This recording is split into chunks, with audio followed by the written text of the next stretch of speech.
네, 여러분들 안녕하세요. 정치 클리핑 305회 시작하도록 하겠습니다. 오늘은 우리 최백은 교수님 모시고 저희가 요즘 자영업자뿐만 아니라 이재명 후보가 성남시장 시절에 경기도지사 시절에 경제 성과에 대해서 많이 알려야 되기 때문에 좀 얘기를 좀 들어보도록 하고요. 지금 근데 이 시간에 2시에 지금 우리 이재명 후보님께서 광주 시장을 돌고 계세요. 동시 시청 중계가 되고 있어서 여러분들이 뭐 골라보시기 바랍니다. 네, 어차피 저희 방송이 2개가 다 나가고 있습니다. 예. 네, 대한민국 최고의 경제학자 우리 최백은 교수님 오셨습니다. 예, 안녕하세요. 네, 우리 교수님 오늘 시간이 없을까? 빨리빨리. 예. 예. 뭐 오늘 소개할 내용도 하지만 그 게시판에 보니까요. 네네. 오늘 그 정경심 교수 판결 난 것 때문에 굉장히 많은 분들이 우울해하시는 것 같아요. 예, 우울해하시고 그러는데 제가 뭐 간단히 좀 이제 기운들 내시라고 하는 차원에서 한마디만 드리면요. 저들 앞에서 우리 흘리지 맙시다. 눈물을. 그리고 가슴에 새깁시다. 오늘을. 그리고 잊지 맙시다. 우리가 해야 할 일을. 그리고 절대 놓지 맙시다. 서로 잡은 손을. 그리고 만들어냅시다. 최후의 승리를. 이걸로 여러분들이 조금 기운을 좀 차리는 그런 계기가 되었으면 좋겠고요. 결국은 우리가 승리를 해야지만이 이 지금 슬픔도 이겨낼 수 있으리라고 생각을 합니다. 오늘은 이재명 후보에 대해서 이재명 후보가 네거티브 안 하겠다 하고 그다음에 이재명 후보 입장에서는 정책으로 승부를 하고 싶고 하는데 언론이 안 받아주기 때문에 시민들이 결국은 언론사가 돼가지고 많이 이제 여러분들 알려야 됩니다. 그래서 이재명 지사가 어떤 분이신지를 경기도 지사할 때 경제 성적표를 오늘 좀 소개를 해드리겠습니다. 소개를 해드리겠는데요. 먼저 이제 그러니까 우리가 화면 이거 안 나오나요? 예, 이거 나옵니다. 나와요? 여기에 다 화면에 예. 나가요. 저기 첫 화면 아닌데. 첫 화면은 예.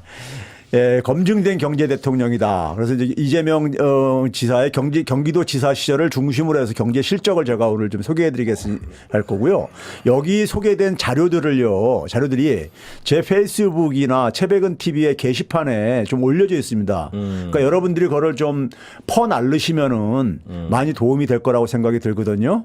그리고 2주 전에 제가 출연해가지고 책 소개를 했는데 책을 많이 구독을 해줘가지고 많이 신청을 해주셔가지고 감사합니다. 제가 사인을 다 맞춰가지고 아마 배송이 곧 시작될 것 같습니다. 네, 여기 우리 PD님 잠깐 보여주시면 여기에 이렇게 누가 한국 경제를 파괴하는가 여러분들이 저희 사무실에 전화 걸어주셔갖고 신청해 주셨는데 교수님 오늘 이렇게 와갖고 자필로 이렇게 사인까지 다 해주셨으니까 누가 한국 경제를 파괴하는가 여러분들이 구매하시고 싶으면 사인본을 구매하고 싶으면 전화 주세요.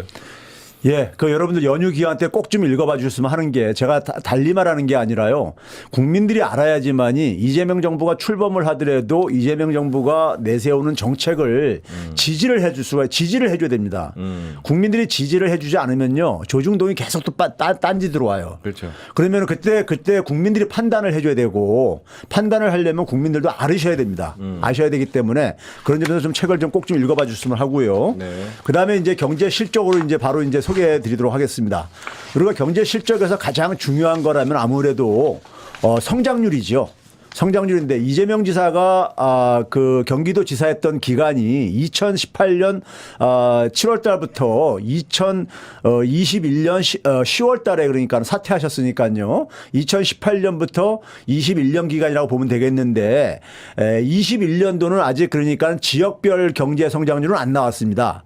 안 나왔기 때문에 대한민국 전체 성장률은 나왔어도요. 그래서 지역별 경제 성장률을 보게 되면요. 저 기간 동안에 대한민국 전체의 성장률이 4.2%였었어요. 그런데 경기도는 9.6%였습니다. 2배가 넘지요.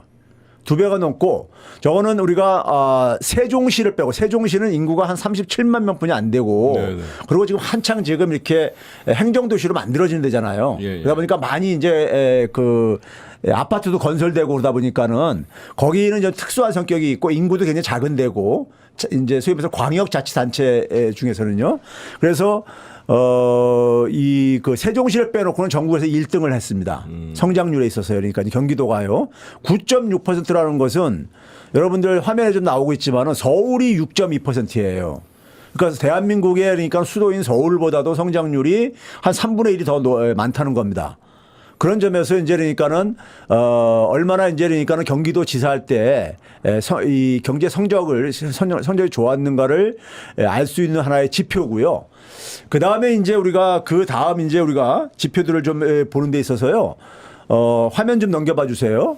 이게 이제 그러니까는 전국 광역자치단체의 3년간 성장률입니다.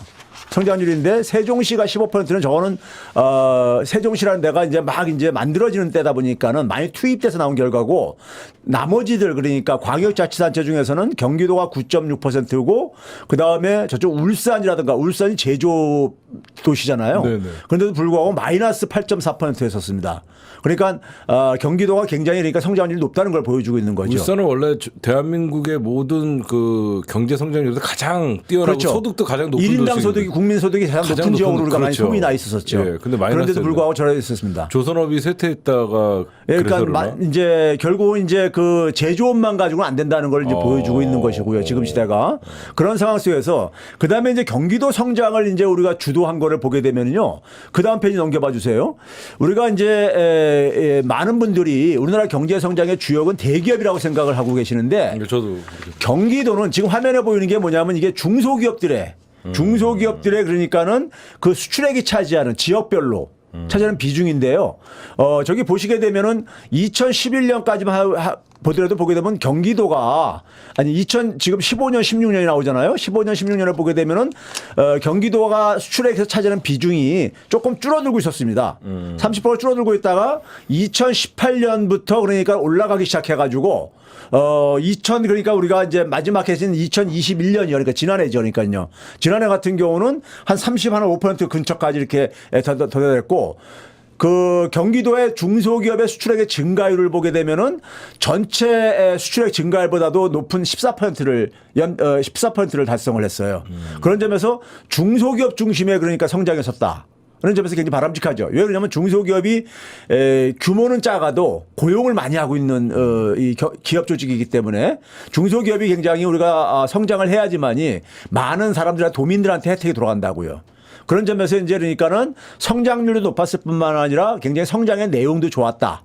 그런 것을 좀 이제 말씀드리고 싶고요. 교수님 이건 딴지 거는 게 아니라 예. 아무래도 대기업이 삼성이나 예. 하이닉스나 이런 데가 경기도에 있다 보니까 거기에 파생되는 중소기업이 많아서 예. 그 중소기업이 어느 정도 효과를 본 건 아닌가요? 자, 그래서 이제 그런 질문을 하시는 분들이 있어요. 경기도가 인구도 많고 대기업들이 많이 있다 보니까 그렇지 않냐 그러는데 이제 이런 게 있습니다. 우리가 지금 저기서 말하는 건 변화율이에요. 성장률이라는 것은요. 변화율. 그러니까 우리가 미국이 경제 규모가 세계에서 제일 커도 성장률은 높은 게 아니거든요. 그렇죠. 그러니까 변화율을 지금 제가 소개를 한 거기 때문에 그런 점에서 그러니까는 인구가 많거나 경제 사이즈가 큰 거하고는 별개의 문제라 이겁니다. 그리고 기존에 어차피 똑같은 환경이었는데 그 전에는 성장률이 없었는데 그 그렇죠. 이후에 더 올라갔다는 그렇죠. 의미를 봐야 돼요. 예, 그렇죠. 그래서 변화율을 제가 소개하는 이유가 바로 거기에 있습니다. 거기 있고요. 그 다음에는 이제 뭐냐면은 일부에서 이제 그러니까 우리가 가짜 뉴스가 도는 게 경기도가 그러니까 그냥 채무 얘기. 그러니까 지방 정부의 채무가 이제 그러니까 굉장히 우리가 화제가 되고 그러잖아요. 지방채를 많이 발행했다. 예. 그런데 이제 성남시는 많이 알려져 있어요. 성남시는 그러니까는 성남시장 취임하기 전에 이대엽 씨라고 저기 영화배우 출신 있었잖아요. 정치인이요. 성남시장이 있다가 그때 호화 그 성남시청을 지어왔다가 파산을 모라토리엄 했었잖아요. 그리고 나서 이재명 시장이 취임을 해가지고 지금 현재는 보게 되면 최근까지 보게 되면 채무가 제로 상태까지 떨어졌어요. 성남시가요. 그러면서 성남시는 많이 알려져 있는 얘기인데 경기도를 그러니까 우리가 경기도의 채무액에 대해서도 그러니까 이제 말들이 많은데요. 한번 화면 넘겨봐 주세요. 경기도 채무액을 보시게 되면은요. 자, 이게 좀 사이즈 좀 키워줘 보세요. 키워줘 보시면은요. 자, 이게 뭐냐면 지금 채무 현황이라는 것은 절대액입니다. 채무의 절대액이요. 그러니까는 지금 보시게 되면은 2016년 17년에 같은 경우 보게 되면 저게 지금 단위가 100만 원이기 때문에 단위가 100만 원이거든요. 그러니까 저게 3조 3,375억 원이라는 얘기예요. 2016년이요. 그다음에 2017년이 2,991억 원이었어요. 2조 9,910억 원이라는 얘기고요. 네. 근데 이제 보시게 되면 2020년에까지 가게 되면은 그 이후에 계속 줄어들고 있죠. 그래서 1조 7,692억 원까지 줄어든 거예요. 거기다가 이제 주민 1인당 채무액을 보게 되면은 2016년 17년에는 그러니까는 2억 6천만 원이라든가 2억 3천만 원 정도 됐었어요. 1인당이요. 그런데 2020년에는 1억 3천만 원까지 거의 절반으로 줄어들죠. 그러네요. 그러니까 채무액도 그러니까 많이 줄인 거예요. 성남시장 할 때나 경기도 지사 할 때나 채무액도 굉장히 그러니까 우리가 줄이면서 성장을 하면서 줄였다는 얘기인 겁니다. 그런 점에서 그러니까는 이거는 이 경제 성적표가 돈을 투입해서 만든 것도 아니라는 것을 보여주고 있는 거죠. 그렇죠? 그 다음에 이제 우리가 또 하나 이제 보여주는 게 뭐냐면은 그 주민들한테 얼마나 혜택이 돌아갔느냐 하는 것과 관련해서 경기도 이재명 지사의 상징적인 게 뭐냐면 획기적인 복지 정책들이에요. 획기적인 복지 정책들인데 경기도의 복지 정책을 나타내주는 복지 예산과 복지 정책의 주요 그 정책들을 잠깐 소개해 드려 볼게요. 그것도 한번 화면 좀 넘겨봐 주세요. 좀 키워줘 보시면은요. 사이즈 좀 키워줘 보시면은 지금 봐보세요. 2016년, 17년에 보게 되면은 저기 전국 평균, 대한민국 전국 평균의 그러니까 복지 예산, 사회복지 예산의 전체 예산에서 사회복지 예산이 차지하는 비중입니다. 저게 지금 수치가요.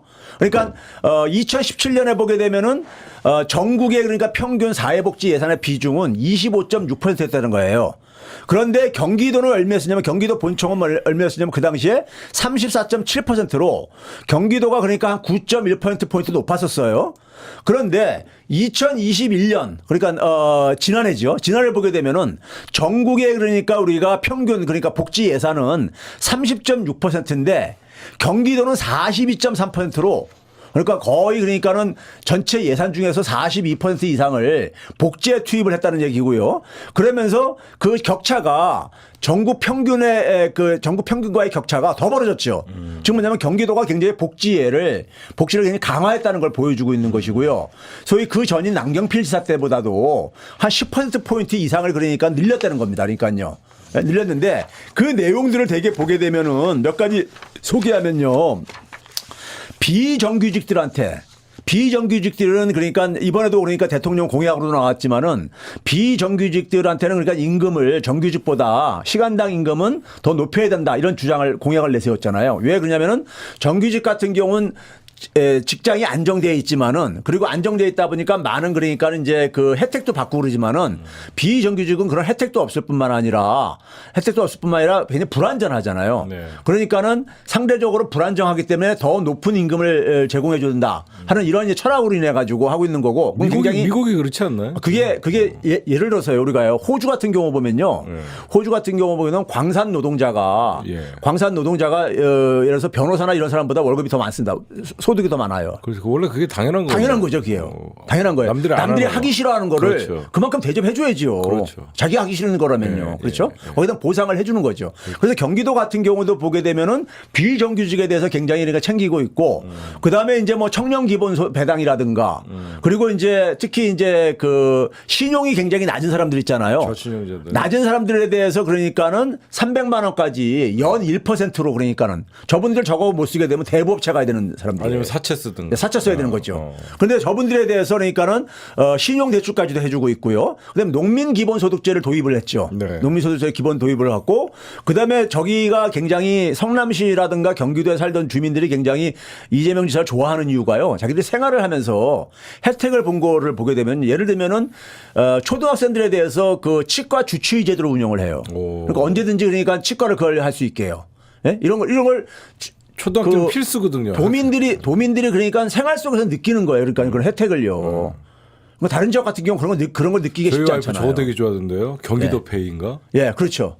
뭐 50만 원 쓰면 45만 원만 나가는 거고 그런 거 되게 좋아하더라고요. 거의 10%가 그렇죠. 세이브 된다고. 그 지역 화폐를 가장 그러니까 적극적으로 가고 있죠. 네네. 그러다 보니까는 소상공인들이 그나마 그래도 경기도에서는 경기도가 그러니까 상대적으로 그러니까는 좀 여유가 있다기보다도 조금 더 나은 형편인 것이 바로 그거의 지역 화폐 때문이죠. 지역 화폐를 매출 증가의 소상공인들이 요인이네. 굉장히 좋아해요. 그러네요. 그거를 하게 되면은 반드시 사람들이 쓰게 돼 있잖아요. 그렇죠. 거기서요. 기간이 있으니까. 예.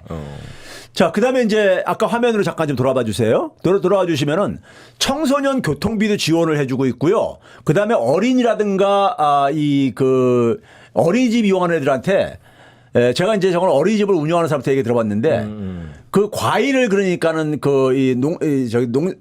농부들한테 이 과일 직접. 재배하는 직접 이걸 이제 연결을 시켜줘요. 친환경 저거를요. 네네. 그다음에 그거를 뭐냐면 가정에까지 그러니까 어린이가 있는 집안에는 가정에까지도 이제 제공을 해주고 있고요. 그리고 그런 것들을 평상시에 제공받으니까는 복지를 그러니까 피부로 느끼는 거죠. 되게 세밀하게 그렇죠. 밀착형이네요. 그렇죠. 예. 거기다가 이제 뭐냐면 이제 소위 말해서 그 복제 사각지대에 있는 이제 그러니까 아이들 그러니까 할머니하고 사는 이런 애들이라든가 그렇죠. 급식을 못하는 애들에 대해서 그 급식을 다 그러니까 해주고 급식 수당도 그러니까 7,000원까지 올리고 그나마 기사로도 많이 나왔을 거예요.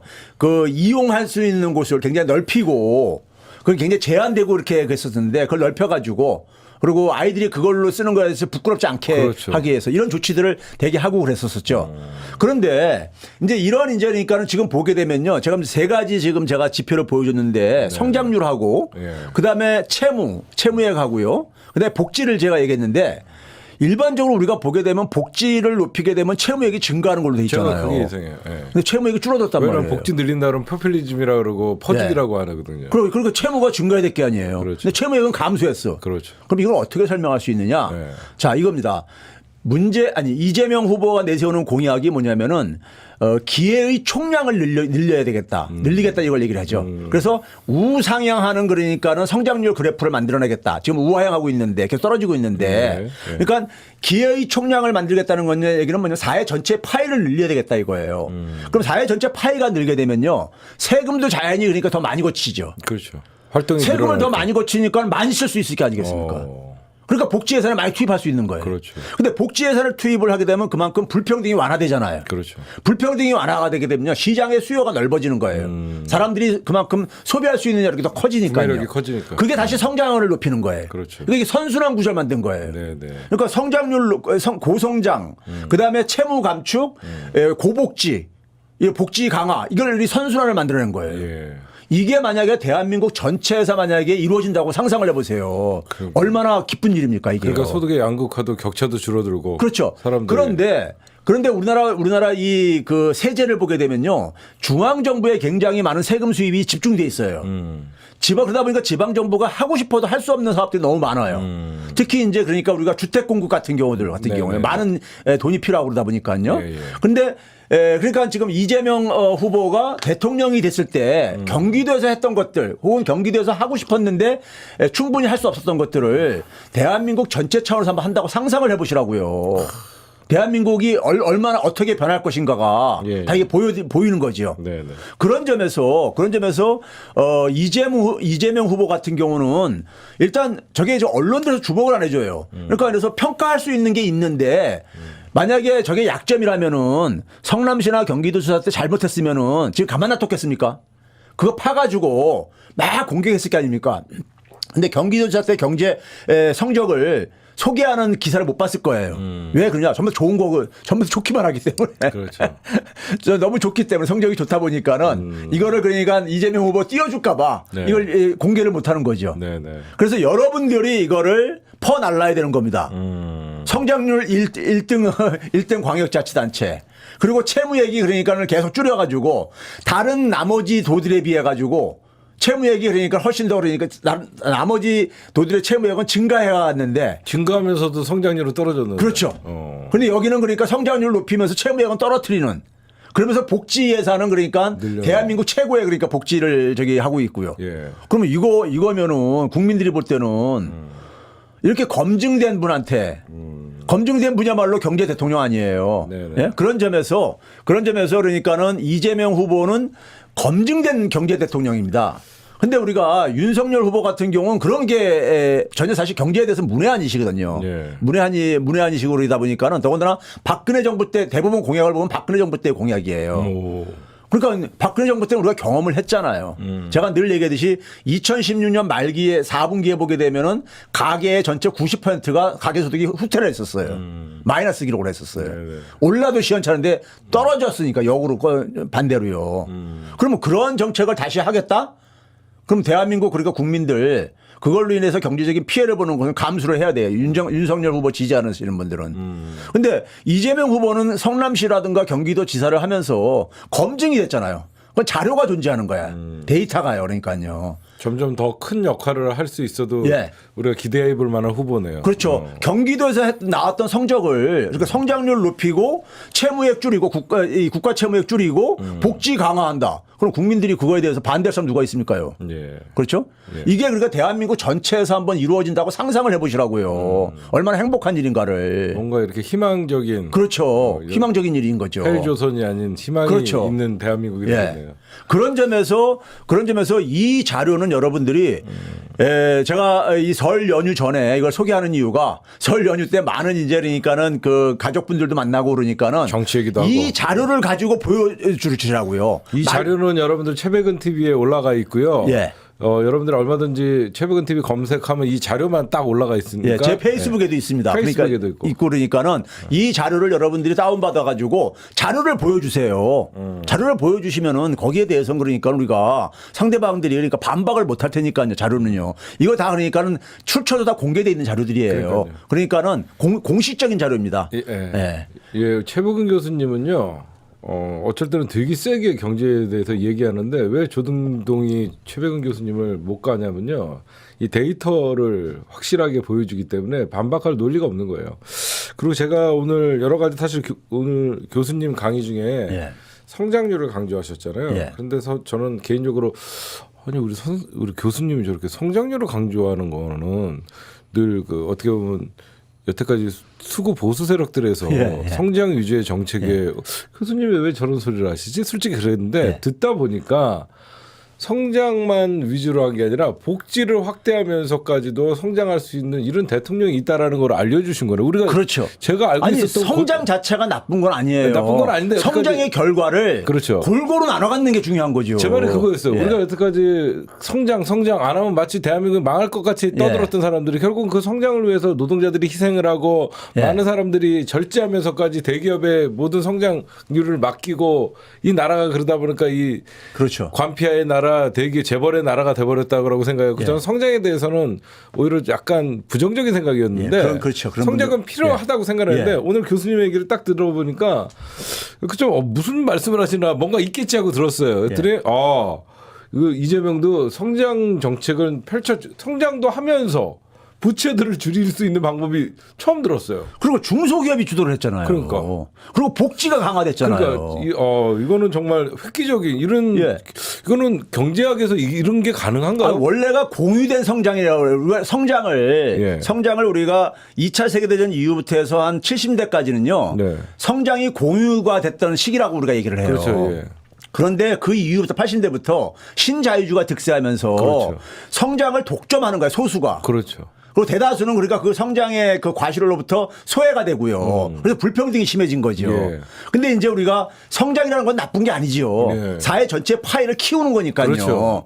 근데 그거를 그러니까 우리가 그 사회 구성원들이 얼마나 공정하게 배분을 하느냐. 혜택을 봐야 될 게 아닙니까. 그래서 우리가 늘 성장의 그늘이라는 말을 썼거든요. 근데는 복지로서 그 그늘을 없애준 거네. 그렇죠. 그리고 또 중소기업이 그러니까 했으니까 중소기업은 아무래도 그러니까 고용을 많이 차지하는 기업이다 보니까는 그만큼 많은 사람들한테 혜택이 간다는 거잖아요.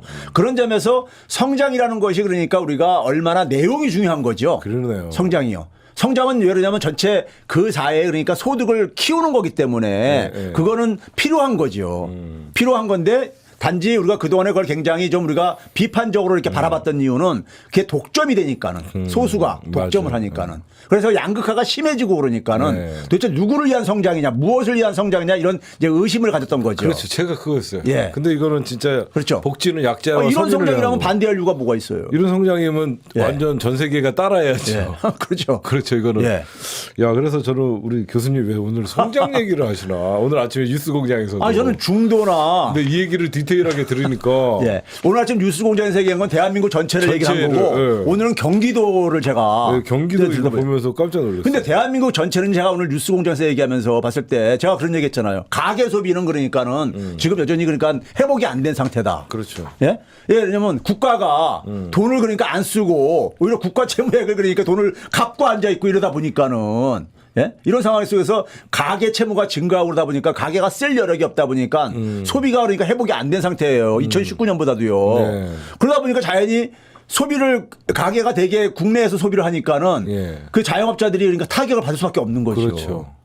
그러니까 결국은 정부의 경제 정책이 그러니까는 자영업자들을 힘들게 만들어 놓은 거야. 죽이고 있어요, 지금. 예. 그러니까 국가의 채무를 가게에 떠넘기는 것 같아요, 예. 제가 보면. 그러니까 지금 뭐냐면은 더군다나 뭐냐면 정부가 있잖아요. 팬데믹 상황 속에서 국가 채무 비율이 줄어들었다니까는. 그건 뭔가 누르는 게 잘못됐네요. 아니라. 그렇죠. 외국은 오히려 국가 채무 비율을 그러니까 우리나라 높이면서. 빼놓고 다 늘었어. 그러니까. 이 상황 속에서 다 늘 수밖에 없는 거잖아요. 니들은 죽어라. 우리는 고가를 채우겠다. 그렇죠. 이 나쁜 놈들. 그러니까 네. 그 돈을 그러니까 전 국민 소멸성 지역화폐로 주게 되면요. 그렇죠. 그 돈들이 다 다시 자영업자 주머니로 가고 그게 결국은 뭐냐면 세금을- GDP를 또 증가시켜 가지고 그렇죠. 국가 채무 비율도 그러니까 낮춰 이게 안정적으로 유지한다고요. 그렇죠. 예. 근데 그 돈을 국민들한테 쓰기 싫은 거야. 국가 재정을. 예? 제가 볼 때는요. 네. 예? 그런 점에서 그러니까는 대한민국 전체로 보게 되면 국가는 빨리 회복되고 있는데 가계는 그러니까 굉장히 그늘져 있는 이런 상태가 돼 있는 거고 그러니까요. 자영업자라든가요. 근데 경기도는 근데 그런 점에서 경기도가 그러니까 저는 대안이라고 보는 게 경기도는 성장도 높아지는 상황 속에서 전체가 예. 전체 파이가 높아지는 상황 속에서 이 성장의 결과를 많은 사람들이 나눠 가졌고 또 그늘진 사람들한테 복지를 강화를 해가지고 그것을 보강을 하고 그런데도 불구하고 국가 채무가 줄어들었다는 얘기예요. 그럼 그게 가능하다는 얘기잖아요. 복지 지출이나 아니면은 그러니까는 그 주민들을 위해 가지고 주민들의 소득을 증가시키면서도 국가 채무를 줄일 수 있다는 게 검증이 된 거잖아요. 그렇죠. 이런 분들한테는 나를 한번 맡겨보자. 그런데 기재부나 모피아 이 관료들은 네. 국민들한테 쓰게 되면 국가 채무만 증가시킨다고 난리가 조선일보나 날것 이런 데서 그러니까 이런 식으로 겁박을 하고 앉아 있는 거잖아요. 그렇죠. 돈을 못 쓰게. 근데 경기도는 국민들을 위해서 경기도민들의 돈을 쓰니까는 성장률도 높아지고 채무액도 줄어들었어. 이거 어떻게 설명할 거냐고. 이거 어떻게 설명할 거냐고 자기들. 교수님 설명하셔야죠. 예. 아니 조선일보나 이런 데 맨날 주장하는 게 예. 자기들 그 논리가 경기도에서 어떻게 설명할 거냐 이거예요. 제가 얘기 때는요. 교수님 빨리 가세요. 교수님 늦었어요. 아, 예. 교수님 예, 오늘 때문에- 이걸로 마치고요. 예. 자료를 여러분들이 열심히 퍼날라야 됩니다. 예. 그래서 주변 사람들한테 그걸로 이해를 시켜주세요. 야, 예. 저도 오늘 굉장히 의문을 갖고 들어왔는데 의문이 풀렸습니다. 예. 교수님 수고하셨습니다. 예. 설 연휴 이후에 뵙겠습니다. 예. 교수님 수고하셨습니다.